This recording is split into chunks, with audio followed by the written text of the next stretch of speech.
참 우리가 힘들고 어려운 순간순간을 지나고 있습니다. 많은 풍성한 추수를 허락하신 우리 하나님께 감사와 영광을 올려드립니다.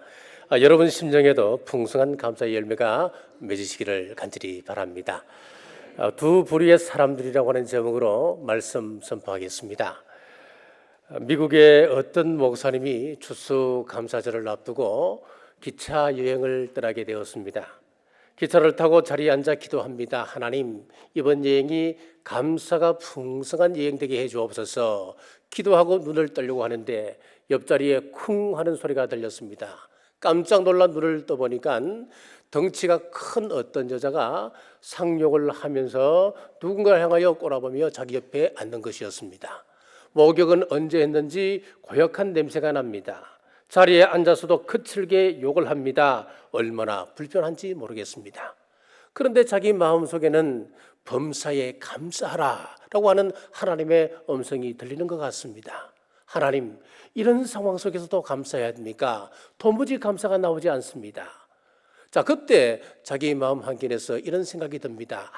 그렇구나. 내가 이런 여자와 평생 살았다면 얼마나 힘들까?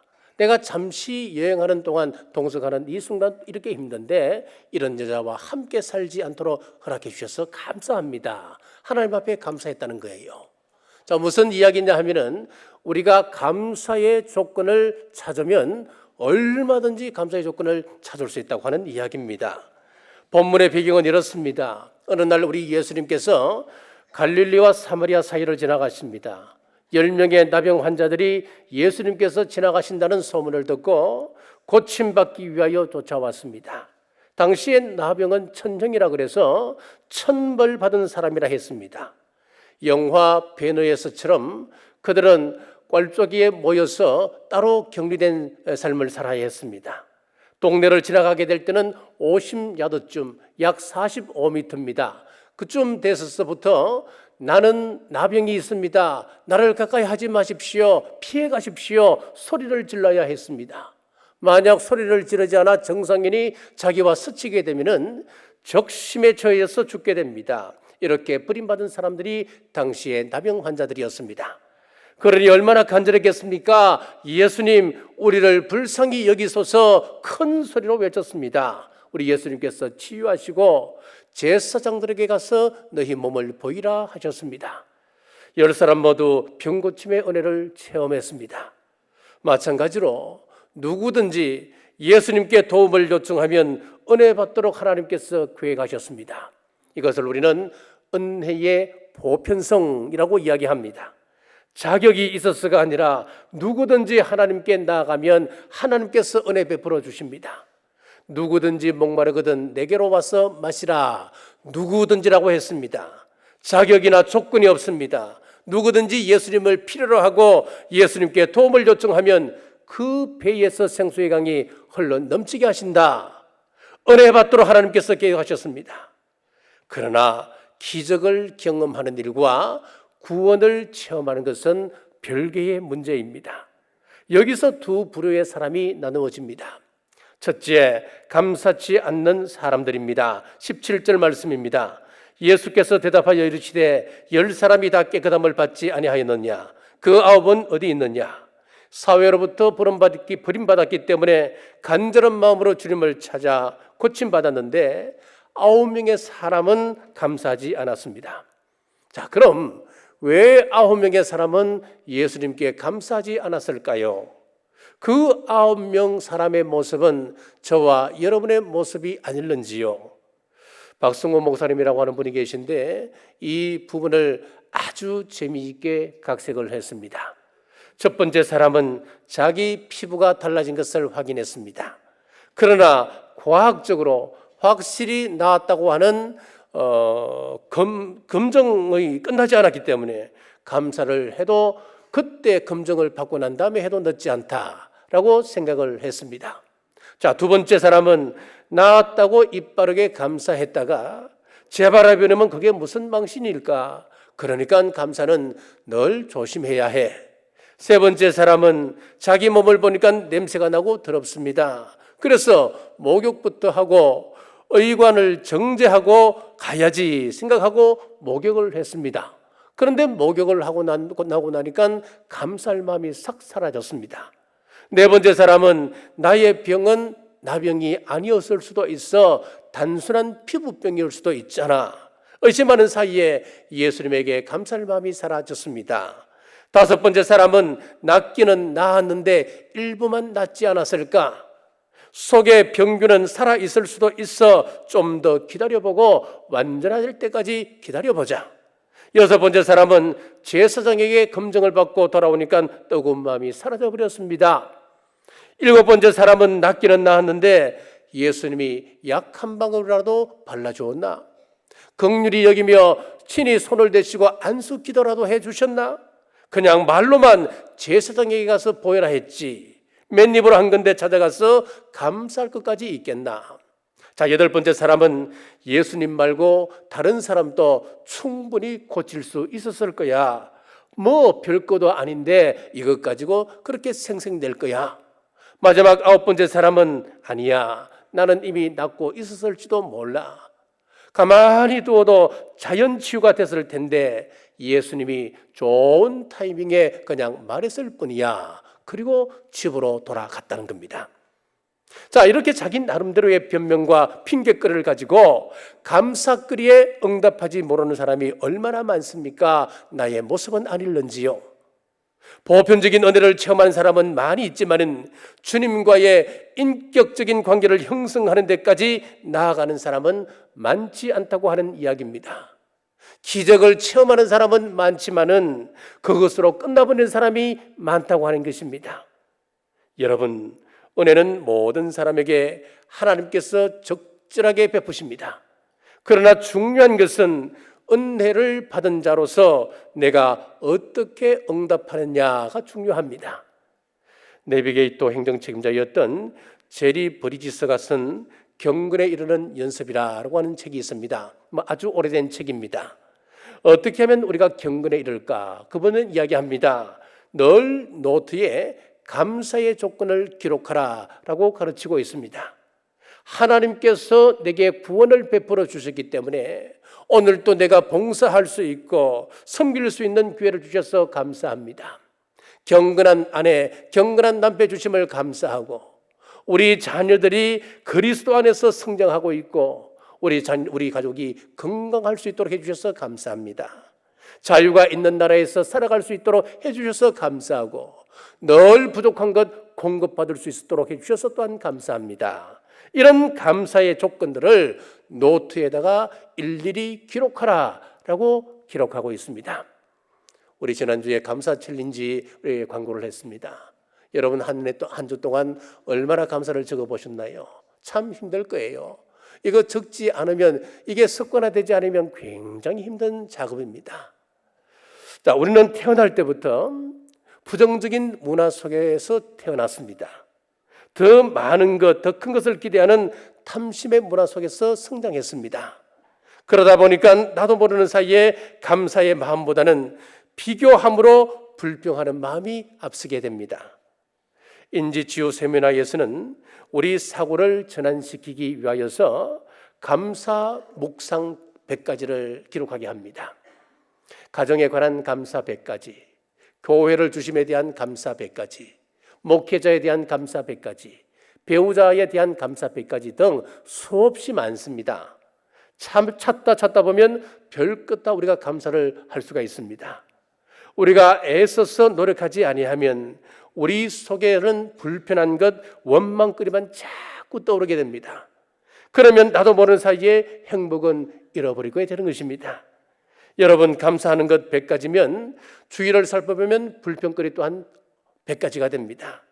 그때 선택은 여러분이 하는 것입니다. 불평보다는 감사거리를 찾아서 감사를 선택하는 우리 모두 되시길 주님의 이름으로 축복합니다. 둘째, 하나님께 영광을 올린 사마리아인입니다.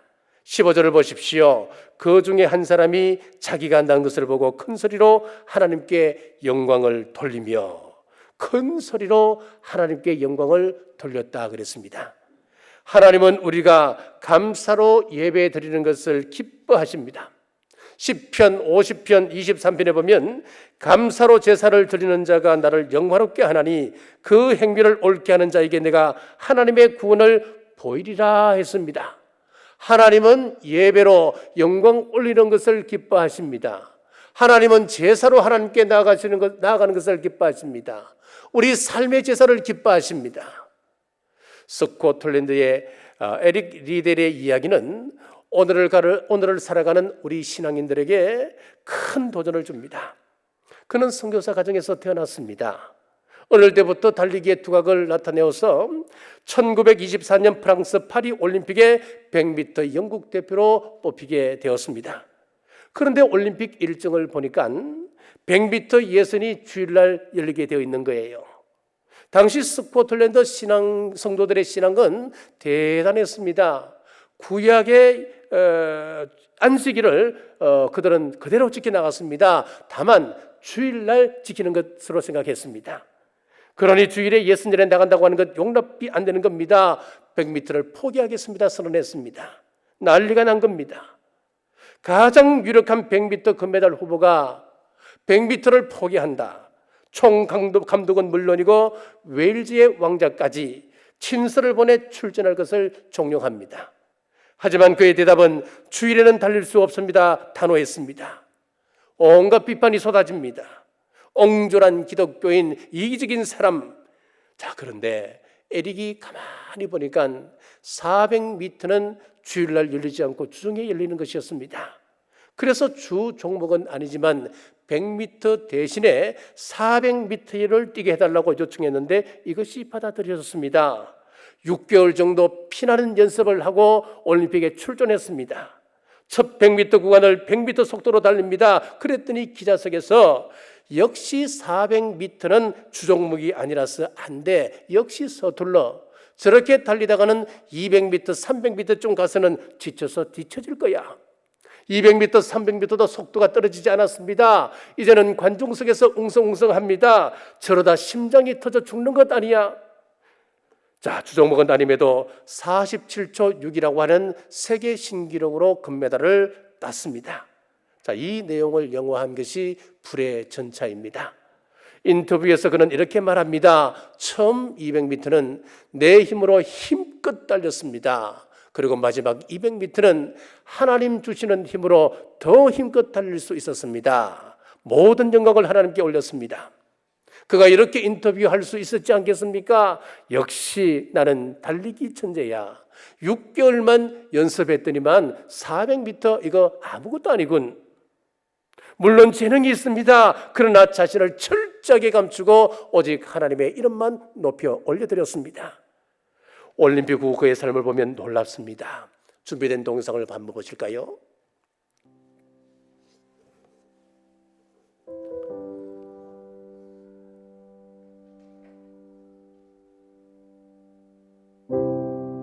올림픽 이후 선수로서 얻을 수 있는 명예를 뒤로 한 채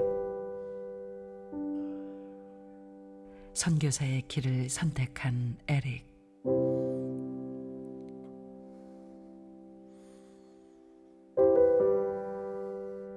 그는 12년간 텐진에서 아이들을 가르쳤고 7년 동안은 산둥반도의 곳곳을 다니며 농촌마을 선교사로 살았습니다. 그러던 중 찾아온 2차 세계대전.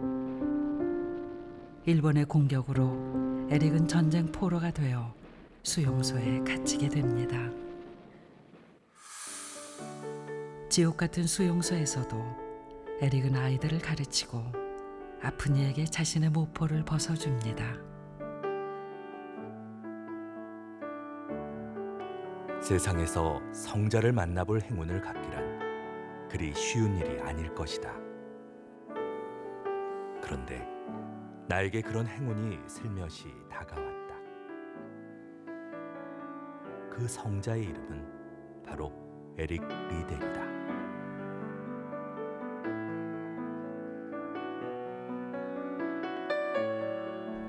에릭은 수용소 내에서 가장 필요한 사람이었고 가장 사랑받는 사람이었습니다. 그렇게 그곳에서 예수 그리스도의 사랑을 실천하며 생을 마칩니다.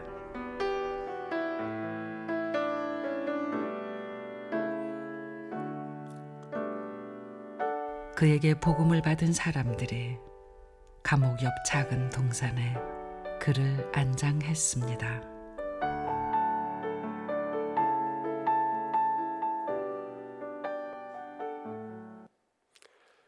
자신을 향한 찬사와 인기와 보장된 미래를 다 내려놓고 23세에 중국 선교사로 떠나 43세에 그는 하나님의 부르심을 받았습니다. 그는 온몸을 하나님 앞에 올려드려 산제사로 하나님께 드렸습니다. 자, 우리가 즐겨 부르는 찬송가 429장에 세상 모든 풍파들을 흔들어 약한 마음 낙심하게 될 때에 내려주신 주의 복을 세어라. 주의 크신 복을 내가 알리라. 받은 복을 세어보아라. 주의 크신 복을 내가 알리라. 하나님의 은혜를 늘 생각하고 하나님의 영광을 생각하는 우리 모두 되시길 주님의 이름으로 축복합니다. 셋째, 감사를 표현한 사마리아인이었습니다. 16절 말씀입니다. 예수의 발날에 엎드려 감사하니 그는 사마리아 사람이라. 자, 마음을 갖는 것 중요합니다. 그러나 그 마음이 입술로 표현되지 아니하면 그 마음은 금방 상실되어져 버립니다. 우리는 말로 표현하는 것에 익숙치가 않습니다. 대화를 해도 속에 생각을 감추어 놓고 이야기를 합니다. 자, 미국 사람들은 아내에게 하루에 3번씩 나는 당신을 사랑합니다 라고 이야기를 한다고 그래요. 만약에 아내를 향하여 하루 3번씩 당신을 사랑합니다 이렇게 이야기하지 않는다면 이것은 이혼 사유가 될 수 있다라고 미국 남편이 이야기를 하니까 그 이야기를 듣고 있던 한국 남편이 우리나라에서는 도리어 아내에게 나는 당신을 사랑합니다 하루에 3번씩 이야기하면 그것이 이혼 사유가 된다라고 이야기를 했습니다. 그랬더니 미국 남편이 의아해하면서 아니 부인을 향하여 사랑합니다라고 이야기하는데 왜 그게 이혼 사유가 됐냐고. 그랬더니 한국 남편이 빙그레 웃으며 하는 이야기가 평소에 안 하다가 하루에 몰아서 3번씩 당신을 사랑합니다 이야기하면 대부분의 아내들이 의심을 한다는 겁니다. 평소에 하지 않던 짓을 왜 갑자기 저렇게 할까? 뭔가 꿀리는 일을 했지 않을까? 뭔가 죄를 지었지 않을까? 그렇게 생각해서 이혼할 수도 있다라고 하는 이야기입니다. 표현에 있어서 우리가 얼마나 제한적인 생각을 하고 있는가 하는 예입니다. 사랑은 말로 표현해야 합니다. 마찬가지로 감사도 표현되어져야 합니다. 감사는 사례라고 하는 뜻을 가지고 있습니다. 오늘 본문 16절의 말씀을 개역 성경에서는 이렇게 번역했습니다. 예수의 발날에 엎드려 사례하니 라고 했습니다. 여러분, 이 사례는 여러 가지가 있습니다. 말로 하는 것도 사례입니다. 찬양을 올리는 것도 사례입니다. 그리고 몸으로 봉사하는 것도 사례이고 물질을 드리는 것도 사례입니다. 하나님의 은혜를 받았으면 당연히 감사해야 합니다. 그리고 감사의 수준을 높여가야 합니다. 사랑하는 사람들이 처음 만났을 때는 좋다, 앞으로 같이 있고 싶다, 종종 만나고 싶다 그런 생각을 하게 됩니다. 그것이 점점 발전하게 되면 언어로 표현합니다. 우리 종종 만날까요? 나랑 사귀어 볼까요? 그러다 더 관계가 깊어지면 평생 함께하는 것입니다. 사랑은 일회적인 사건이나 이벤트가 아닙니다. 관계가 시작되는 것입니다. 하나님께서 내게 은혜를 베푸셨다고 하는 것은 자격 없는 나에게 프로포즈 하신 것입니다. 내가 너와 교제하고 싶다. 내가 너와 친하고 싶다. 그럼 응답해야 되지요. 그런데 응답하지 않는다면 더 이상 관계는 진전이 없는 것입니다. 그런데 싹 입다가 버립니다. 찬양하지도 않습니다. 감사할 줄도 모릅니다. 진행되지 않는 것이지요. 자, 헬라어에서는 사랑을 보통 4가지 단어로 표현을 합니다. 그 가운데 남녀간의 사랑을 에로스 사랑이라고 이야기하는데 이 에로스 사랑은 질투하는 사랑입니다. 우리가 하나님에 대해서 다 이해하기 힘듭니다. 하나님의 마음을 우리가 어떻게 이해할까요? 그 가운데 이해하기 힘든 부분이 바로 이런 부분이에요. 하나님은 분명히 한량없는 사랑을 베푸시는 하나님인데 어떤 부분에 가셔서는 나는 질투하는 하나님이다. 질투하는 하나님이다. 그렇게 묘사를 하셔요. 네가 나를 버리고 다른 남자에게 갔기 때문에 나는 이 죄를 너희에게도 물을 것이고 너희 후손 3, 4대까지 그것을 책임질 것이다. 죄를 묻겠다. 우리 하나님의 질투가 무섭습니다.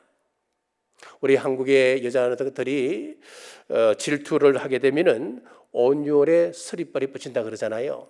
그런데 우리 하나님의 질투는 온유월에 스리발 정도가 아니고 3, 4대까지 스리발이 뻗칩니다. 이해하기 힘든 하나님의 사랑이지만은 우리가 좀 더 깊이 생각해 보면 그 의미를 알 수가 있습니다. 부부간의 사랑은 서로 존중하지 아니하고 또 인격적으로 대하지 아니하면 관계는 무너져 버립니다.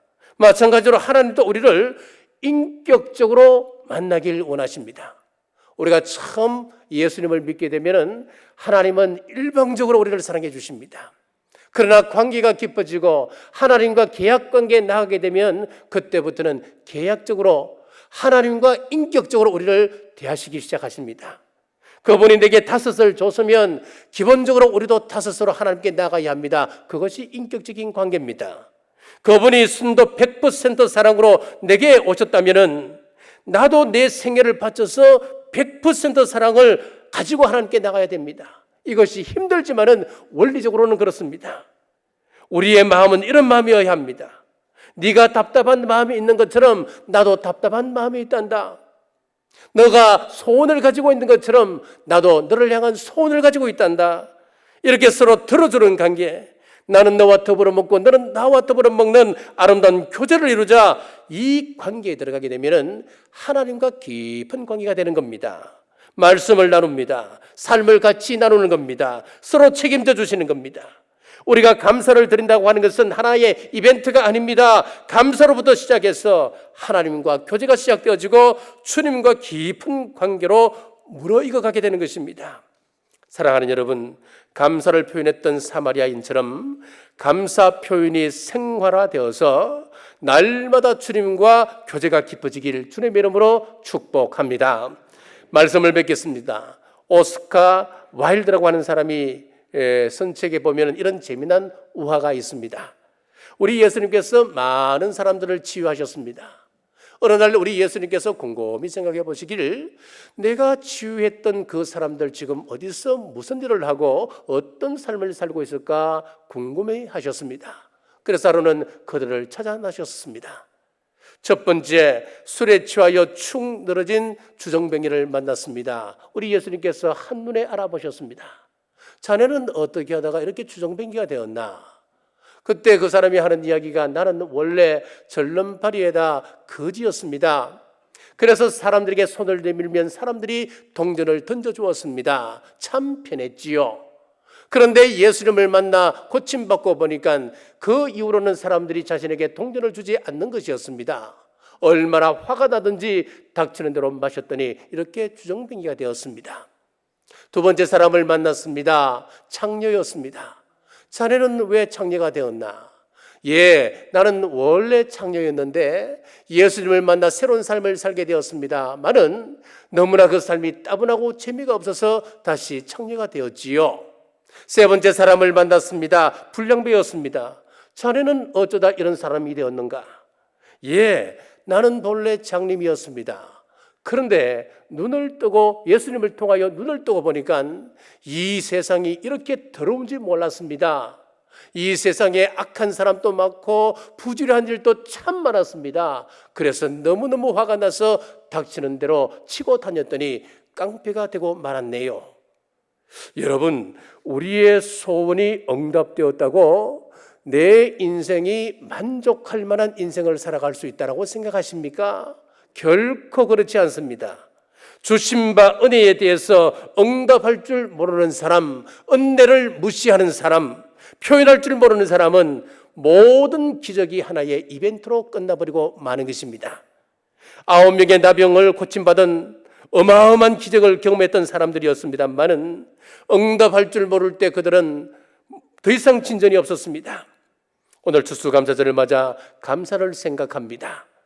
주님께서 우리에게 은혜 주셔서 저와 여러분은 오늘 또 살아갑니다. 그 은혜를 생각하는 추수감사절을 되시고 감사로 우리 주님과 나는 너와 더불어 먹고 너는 나와 더불어 먹는 깊은 교제가 있기를 주님의 이름으로 축복합니다. 기도하겠습니다. 자비로우신 아버지 하나님 감사합니다. 이제 눈을 들어 없는 것을 헤아리는 수고가 아니라 주신 것들을 헤아리면서 주신 복을 계산하면서 늘 감사할 수 있는 저희들 될 수 있도록 도와주옵소서. 우리의 행복 지수가 점점 높아지게 하시고 주님과의 교제가 더욱 깊어져서 사는 것이 즐겁고 행복하고 내가 주님으로 인하여 기뻐하듯이 우리 주님도 나로 인하여 즐거워하실 수 있도록 교통의 삶이 우리 가운데 풍성할 수 있도록 도와주옵소서. 다시 오실 예수님 이름으로 간절히 기도드리옵나이다. 아멘.